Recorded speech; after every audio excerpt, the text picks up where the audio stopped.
আমাকে রেজিস্টারিও করে দিয়েছে আজকে মাম্মা পাপার সাথে। কোথায় যেন যাচ্ছি, কোথায় যেন আমাকে একটা নিয়ে যাচ্ছে জানো। তারপর না আমার না মনে হচ্ছে এটা কোনো গন্ডগোলের ব্যাপার আছে, সবকিছু কেমন উল্টো পাল্টা লাগছে, মনে হচ্ছে ডাল মে কুছ কালা হয়। হ্যাঁ, যেটা ভেবেছিলাম সেটাই, দেখো আমাকে কোথায় নিয়ে চলে এসেছে, যেখানে আমাকে বারবার ইনজেকশন দেয়। তো আমাদের অনেক লেট হচ্ছে বলে একটু পাপার সাথে মাম্মার সাথে টুকি টুকি খেলছি। তো এখানে না আন্টিটা বেশ ভালো, দেখো আমাকে কেমন কোলে নিয়ে বসে আছে। আর আমাকে না কি একটা বাজে বাজে ভিটামিন তেতো তেতো খাইয়ে দিয়েছে, কি বাজে খেতে, কি বাজে খেতে। তারপর না আন্টিটা আমাকে খুব আদর করছিল, খুব আদর করছিল। তারপর মনে হচ্ছে এবার কিছু গন্ডগোল ঘটবে। এই এই তোমরা কি করছো? ছাড়ো ছাড়ো আমাকে, ছাড়ো ছাড়ো, যখন আসি তখনই আমাকে প্যাক প্যাক দিয়ে দেয়, ছাড়ো আমাকে।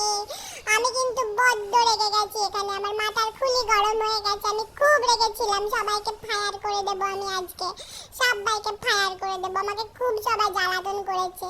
তারপর বাড়ি এসে আমি শান্তির ঘুম ঘুমাচ্ছি, খুব শান্তি, খুব শান্তি, ওম শান্তি।